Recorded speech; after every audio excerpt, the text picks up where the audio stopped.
Well, he's one of the best football coaches in my life, dominated college and NFL football, and few can say that. He's a Hall of Famer. He's on Fox NFL Sunday. He's a busy guy, and I'm just taking 10 minutes of his life. He'll never get back, but he's nice enough to show up for us on a Monday. Jimmy Johnson. All right, Jimmy. They're going crazy in Miami. Tua might as well be Josh Allen this morning.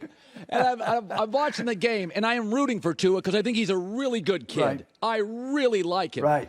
But if you can't hit some of those open receivers, you're not in the NFL. What do you make of Miami and Tua's renaissance? Well, I think you're probably accurate in your assessment of Tua. I think you're probably a little bit hard on him as far as his athletic ability. I think he's a decent athlete. He's got a good touch on the ball. Yes. But like every quarterback, you've got to have talent around you if you're going to be successful. And I like Tua because when I went to the facility and visited with Mike McDaniel, I walked in. He was in the training room. He said, "Hey, Coach, where have you been? I've been wanting to meet you." So I like him. Yeah, no, and I will say this. He's dealt with a lot of garbage and nonsense. They've thrown a ton at him, Jimmy, and he deflects it. He's got a Dak Prescott quality. He's got to deal with a lot of nonsense behind the scenes. He's always a gamer. Easy to root for. He probably is a little more athletic than I give him credit for. Let's go to Dallas, where, I'm going to throw this at you. You tell me if I'm right.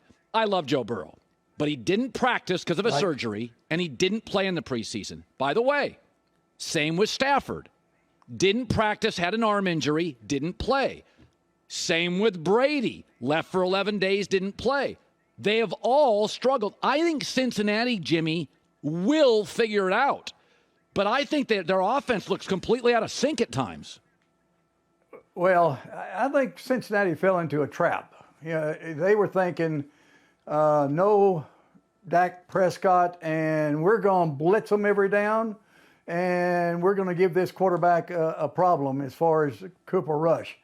Well, Cooper Rush has been in the system, and he knows the system, and he was able to hit receivers that played man-to-man.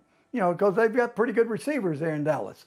The other thing is, when Tampa played Dallas, they ran the football. Fournette just ran up and down the field. Yeah. Because they knew the strength for Dallas is rushing the passer. Well, what's the weakness of Cincinnati? They can't protect the passer. And so Cincinnati fell into a trap. Well, we're going to beat this team just because they don't have, Dak. Dallas has got a lot of good players. Dak's not the only good player. Yeah. And those pass rushers just killed Cincinnati. Jimmy, listen, it's hard to coach in this league. But one of the things I look at when a coordinator who's never been a coach gets a job is situationally. When you're a coordinator, the coach or the quarterback can control some of that situational stuff. LaFleur and Aaron Rodgers. So he comes to Denver. He has a reputation. His dad was a coach. You had him on your staff briefly. But, Jimmy, I'm looking at the burning of timeouts. I'm looking at the situational stuff. And it's bad in Denver. I mean, we can blame Russell Wilson, but, Jimmy, it looks disorganized. What do you make of it? Yeah, I think there's more to being a head coach than just calling offensive plays or calling defenses. There's as far as the time management, as far as the clock, as far as managing the game, working the situation to win the game. No different than Cleveland, against the Jets. Here Hackett, he's had a problem there. And he's probably a little bit more involved in some other areas than what he should be as a head coach. But you look at Cleveland, all they got to do is take a knee, and the game's over with. Sometimes my assistants, when they say, "Hey, there's too much time on the clock. We can't kill the clock." I said, "Okay, take a knee, run the clock, get them out of timeouts. Take a knee, get them out of timeouts. Then we'll punt the football." And they're not going to go the length of the field on us in 10 seconds. And so there's a lot to being the head coach besides being an offensive coordinator or a defensive coordinator. You've got to manage to win the game. I watched Green Bay polish off the Bears, and the Bears are a bad organization. Justin Fields is kind of learning on the fly. That's not a very winnable game. I don't care who the coach was. But here's my thing. Yes, they beat the Bears, but they're still not throwing to their rookies.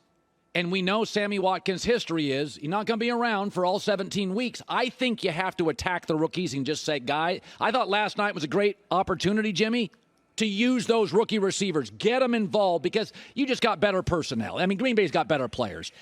I just still see the same issue with Green Bay's receivers. Yeah, and the only thing is I don't know that you want to do it in the game against Chicago because you're going to be able to beat Chicago with the people you had, doing it that way with just like Sammy Watkins, and you're not going to have Watkins for the year. But the timing that they will have with those rookie receivers in practice, give them a couple more weeks. Those rookies will slowly start to go into the offense. And I think Aaron Rodgers will have those rookies ready to play. But let's not take a chance in a game that we can win without them. Okay. Let's get them ready during practice. So I'm watching Kyler Murray, and it's just so much fun for me. I think you'd go gray really fast in the NFL if that's your quarterback. But let me ask you this. He reminds me of Russell Wilson his first 3 years in the league before he got hit a lot. How do you coach this, Jimmy, when it's so gifted, but it probably would it drive you nuts as a coach? Well, first of all, I can't compare him to Russell Wilson. I think he's different. He is a phenomenal athlete that's probably not the greatest worker in the world, not the most disciplined in the world. Maybe if I was coaching him, I'd roll the ball out to him, and then I'd go into the office and watch TV, and then he could tell me if he won or lost. Because Right. there's no need coaching him. I mean, you don't need to coach him. Just give him the football and go about your business, and then have somebody call you and tell you if you won the game or not. He is a remarkable player. Finally, I feel bad for Trey Lance. He's a good kid, but I think San Francisco realized that in order for them to move the ball, they had to run him some. And they were going to have to move him around, and that's why my guess is they signed Garoppolo knowing the kid's going to take a little bit of a beating because that's how we're going to move the sticks with him. That's my guess, Jimmy. Your thoughts? Well, when we were at the seminar here this past summer, Jay Glazer was talking about the different options that they're trying to trade Garoppolo, and I made the comment to Glazer. I said, why don't they just pay Garoppolo at a reduced salary and give him incentives? And because, hey, he's a good quarterback. He took him to the Super Bowl. Maybe they're frustrated with him because of some of his throws and some of his, at times, boneheaded plays. But, he's got value. And sure enough, they just fell into it because they were trying to get rid of him. Here Lance gets hurt, and so they end up with Garoppolo, and I know they're thankful that it happened for them. Yeah, they've got good weapons, Jimmy. They got a second tight end I like. They got 3 receivers. They're doing it now without Kittle in their top back. I think it's a really good football team. Your thoughts? Hey, they're probably a better football team today than what they were 3 or 4 days ago. Yeah. And so, hey, they're a playoff team, and who knows how far they can go. All right, Jimmy, go fishing. Do whatever you got to do. I always appreciate on a Monday you didn't have to do this, and thanks for stopping by. All right, Colin. Good talking with you. All right. And, you start looking at San Francisco's personnel. They have drafted tight ends, wide receivers well, running backs well. They got players. Hi, everybody. Thanks for watching. Subscribe here to get the latest from the show. Also, be sure to check out more of the best clips from The Herd or go watch a few segments from other shows on FS1.